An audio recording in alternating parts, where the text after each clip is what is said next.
मैं सच्चाई को देखता हूँ, मुझे और किसी चीज में इंटरेस्ट नहीं है, मैं सच्चाई बोलता हूँ। राजनीति में ये फैशनेबल बात नहीं है, मगर ये बात मेरे खून में है, मैं और कोई रास्ता निकाल ही नहीं सकता हूँ। तो मेरा काम ये है, ये मेरी तपस्या। आजादी के 60 वर्ष बाद कहा गया कि हम आदमी नहीं हैं, कुत्ते के पिल्ले हैं।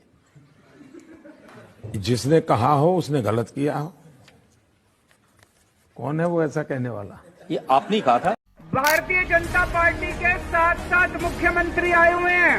योगी आदित्यनाथ जी नगर निगम के लिए वोट मांगने के लिए, जयराम ठाकुर, खट्टर साहब, शिवराज सिंह चौहान, धामी जी, हेमंत बिश्व शर्मा, प्रमोद सावंत, इतने सारे मुख्यमंत्री दिल्ली के अंदर रोड शो कर रहे हैं, वोट मांग रहे हैं नगर निगम के लिए। इनके 17 केंद्रीय मंत्री आए हुए हैं, 17 केंद्रीय मंत्री, अमित शाह, जेपी नड्डा, स्मृति ईरानी, हरदीप पुरी, पीयूष गोयल, राजनाथ सिंह और भी पता नहीं, मैं तो नाम ही भूल गया। मैं मन में सोच रहा था 15 साल में एक काम कर लेते तो इतने मंत्री लाने की जरूरत नहीं पड़ती। हमने इतने सारे काम करे, हमको तो पंजाब से कोई मंत्री लाने की जरूरत नहीं पड़ी, जनता खुद ही हमारे कामों की चर्चा कर रही है। राहुल गांधी की सदस्यता समाप्त कर दी इन लोगों ने। डरते हो यार, तुम लोग तो बहुत डरपोक निकले। भारत के इतिहास में सबसे भ्रष्ट प्रधानमंत्री अगर कोई हुआ है, ये लड़ाई राहुल गांधी की लड़ाई नहीं है, ये लड़ाई कांग्रेस की लड़ाई नहीं है, ये लड़ाई इस देश को बचाने की लड़ाई है। एक तानाशाह से, एक कम पढ़े लिखे व्यक्ति से, एक अहंकारी व्यक्ति से इस देश को बचाने की लड़ाई है। राहुल गांधी की सदस्यता समाप्त कर दी इन लोगों ने। डरते हो यार, तुम लोग तो बहुत डरपोक निकले। भारत के इतिहास में सबसे भ्रष्ट प्रधानमंत्री अगर कोई हुआ है, सबसे भ्रष्ट प्रधानमंत्री अगर कोई हुआ है, भारत के इतिहास में सबसे भ्रष्ट, भारत के इतिहास में सबसे कम पढ़ा लिखा प्रधानमंत्री अगर हुआ है, मैं नहीं समझता आजाद भारत में कोई 12वीं पास प्रधानमंत्री हुआ है। उनसे सरकार चलती नहीं है, अहंकार उनका 7वें आसमान के ऊपर है। सवेरे से शाम तक इसको जेल भेजो, इसकी सदस्यता रद्द करो, इसको जेल भेजो, बस सवेरे से शाम तक यही चलता रहता है। अभी थोड़ी देर पहले खबर आई कि राहुल गांधी जी को लोकसभा की सदस्यता से बर्खास्त कर दिया गया है। जिस तरह से उन्हें उस मानहानि केस में फंसाया गया, मैक्सिमम सज़ा दी गई और 24 घंटे के अंदर उनकी लोकसभा की सदस्यता बर्खास्त कर दी गई, ये हमारे देश के लिए बहुत चिंता का विषय है। हम जुडिशरी का सम्मान करते हैं, लेकिन जो जजमेंट आया हम उसका समर्थन नहीं करते।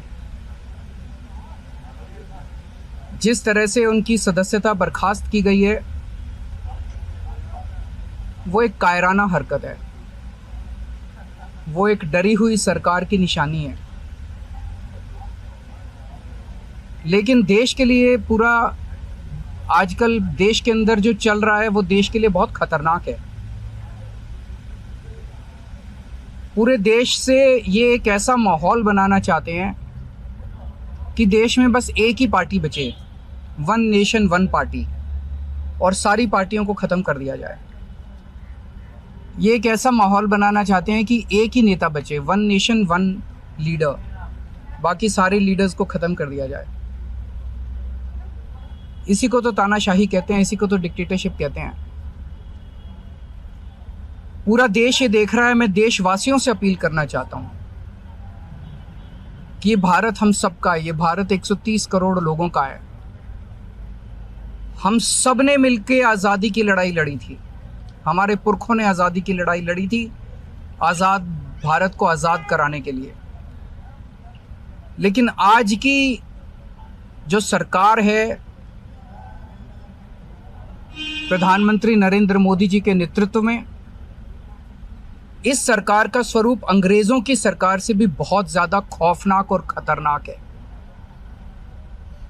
अब लोगों को सामने आना पड़ेगा, लोगों को सामने आके इसके खिलाफ लड़ाई लड़नी पड़ेगी। अगर हमने भारत को बचाना है तो 130 करोड़ लोगों को एक साथ इकट्ठे होके इस लड़ाई में शामिल होना पड़ेगा। सरकार किसी की बने, कल को सरकार चाहे इसकी बने चाहे उसकी बने, इस पार्टी की बने उस पार्टी की बने, वो जरूरी नहीं है। लेकिन जिस तरह से जनतंत्र के ऊपर हमला किया जा रहा है वो सही नहीं है। पार्टियां इंपॉर्टेंट नहीं है, मैंने कहा लोग इंपॉर्टेंट हैं। अभी अभी मैंने संसद के अंदर, विधानसभा के अंदर एक एग्जाम्पल दिया। एक ऑटो रिक्शा वाला मिला, ऑटो रिक्शा वाला मुझे कह रहा था जी मुझे व्हाट्सएप मैसेज भेजने में डर लगता है। मैंने कहा क्यों? कहते हैं शायद गिरफ्तार ना कर लें।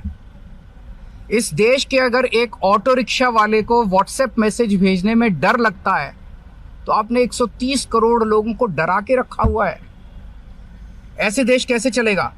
डर डर के लोग कैसे जिएंगे? और क्यों डर डर के जिए? हम, हमारा देश है, हम आजाद भारत के आजाद नागरिक हैं, हम क्यों डर डर के जिए? पूरे देश को व्यापारी डरा हुआ है, किसान डरा हुआ है, मजदूर डरा हुआ है, नेता डरे हुए हैं, सब लोगों को डरा के रखा है। जुडिशरी डरी हुई है, जज डरे हुए हैं, मीडिया वाले डरे हुए हैं, सबको धमकाते हैं ये लोग, सबको ईडी और सीबीआई और इनकम टैक्स की धमकी देते हैं लोग। हमारे आपस के रिश्ते इंपॉर्टेंट नहीं है, इस टाइम देश को बचाना इंपॉर्टेंट है।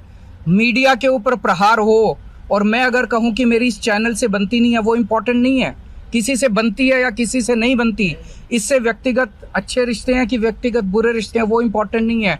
130 करोड़ लोगों को, सब लोगों को साथ आना पड़ेगा।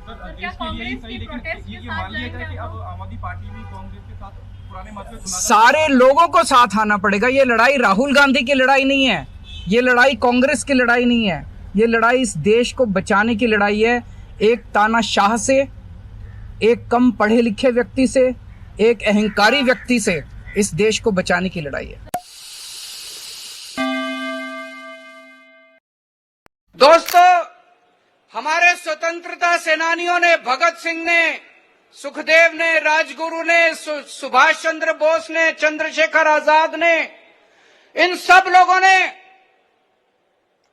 अंग्रेजों के टाइम पे अंग्रेजों के खिलाफ खूब पोस्टर चिपकाए थे, खूब पोस्टर चिपकाए थे। आज से 100 साल पहले अंग्रेजों ने भी पोस्टर चिपकाने के जुर्म में किसी को भी गिरफ्तार नहीं किया था। आज से 100 साल पहले भी अंग्रेजों ने किसी को पोस्टर चिपकाने के जुर्म में एफआईआर नहीं की थी। भगत सिंह ने सोचा भी नहीं था कि एक ऐसा भारत बनेगा आज से 100 साल के बाद, कि एक ऐसा प्रधानमंत्री आएगा कि पोस्टर चिपकाने के जुर्म में 138 एफआईआर हो जाएंगी। 138 एफआईआर।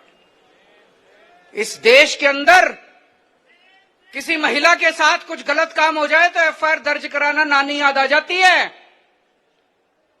इस देश के अंदर चोरी हो जाए, डकैती हो जाए, कोई छीना झपटी हो जाए, मारपीट हो जाए, मर्डर हो जाए तो एफआईआर नहीं होती। 24 घंटे के अंदर पोस्टर चिपकाने के जुर्म में 138 एफआईआर।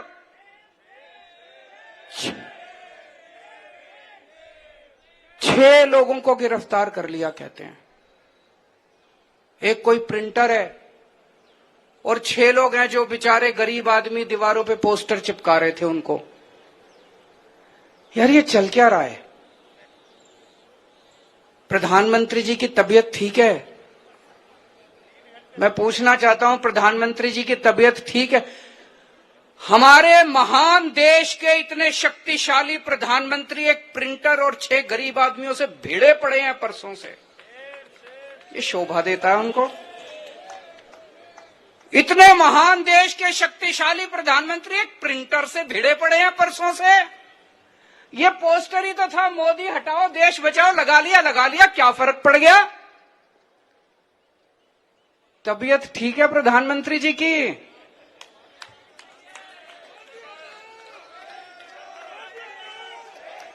इतना डर किस बात का डर है प्रधानमंत्री को? इतनी इनसिक्योरिटी, इतने इनसिक्योर हैं, लोगों को पकड़ पकड़ के जेल में डाल रहे हैं। एक मेरे को बीजेपी वाला मिला, कहता है सर प्रधानमंत्री मोदी जी 18 घंटे काम करते हैं। मैंने कहा यार कैसे मैनेज करते हैं, सोते कब हैं? कहता है जी 3 घंटे सोते हैं। मैंने कहा काम कैसे चलता है?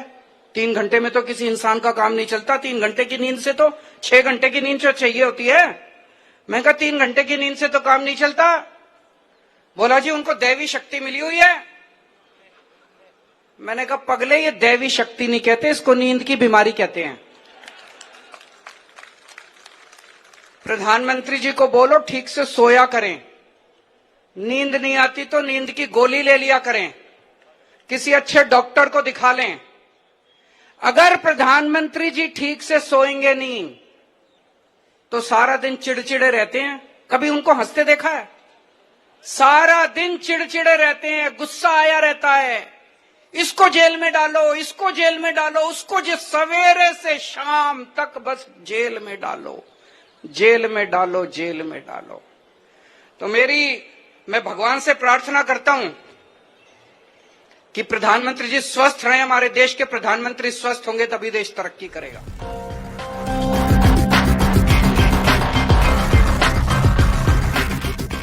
मोदी जी ने इंटायर पॉलिटिकल साइंस की डिग्री तो ले ली, लेकिन इनको डेमोक्रेसी का मतलब आज तक नहीं पता। राहुल गांधी नेहरू सरनेम क्यों नहीं इस्तेमाल करता, इस पे तो सरेआम टिप्पणी हो सकती है, मगर नीरव मोदी और ललित मोदी को चोर बोल के दिखाओ, बड़े साहब के सेंटिमेंट्स हर्ट हो जाते हैं। जितने सेंटिमेंट आपके हर्ट हो रहे हैं, खुद को नेता काहे कह रहे हो? सास बहू का सीरियल क्यों नहीं घोषित कर देते? और जहां तक रही भाजपा के सांसदों की बात, इन पे इतने क्रिमिनल केसेस हैं कि एक बार को तो देश का कानून खुश है कि मैं अंधा हूं, शुक्र है ये सब नहीं देखना पड़ रहा। G20 में मदर ऑफ डेमोक्रेसी दिखाना था, डेमोक्रेसी की नहीं करनी थी। बलात्कारियों से लेके हत्यारों तक भरा पड़ा है भाजपा का सांसद, लेकिन शायद अब ये एक बेसिक क्वालिफिकेशन बन गई है कि या तो तुम झूठ बोल लो, या तुम ऊंची आवाज में बात कर लो, या तुम बिना मतलब के लड़ाई कर लो, और नहीं तो क्रिमिनल बैकग्राउंड से हो तो चल ही जाएगा। इसका फायदा अब यहाँ पे सिर्फ एक होगा कि पार्लियामेंट में माइक नहीं म्यूट करने पड़ेंगे, क्योंकि देश में डेमोक्रेसी को ही म्यूट किया जा रहा है। जिस सरकार ने अच्छे दिन और 15 लाख के जुमले दिए थे, अब उस सरकार से सस्ती LPG तो छोड़ो, तुम इस बात की उम्मीद नहीं कर सकते कि सरसों का तेल मिल जाए, लेकिन आवाज उठा के देखो, तुमको जेल जरूर मिल जाएगी। राहुल गांधी को जेल और डिस्क्वालीफाई करके सांसद से हमारी डरी हुई सरकार ने यह साबित कर दिया है कि अगर आप इनके खिलाफ आवाज उठाओगे तो ये आवाज और गला दोनों दबाने में कोई कसर नहीं छोड़ेंगे। और अगर आप इनके खिलाफ आवाज उठा रहे हो, इन्होंने सारे देशवासियों को यह बता दिया कि अपना अपना देख लो, तुम आगे बढ़ो, हम तुम्हारे साथ नहीं है, क्योंकि आत्मनिर्भर भारत इन्होंने इसीलिए कहा था कि अब अपना अपना देख लेना। लेकिन एक सवाल तो मेरा भी है कि मोदी जी आप डर किससे रहे हो? राहुल गांधी के सवालों से डर रहे हो, या आप अडानी का सच ना सामने आ जाए इससे डर रहे हो? अरे नहीं, शायद आप इससे डर रहे हो कि देश में लोकतंत्र ना आ जाए कहीं गलती से। अरे अरे अरे अरे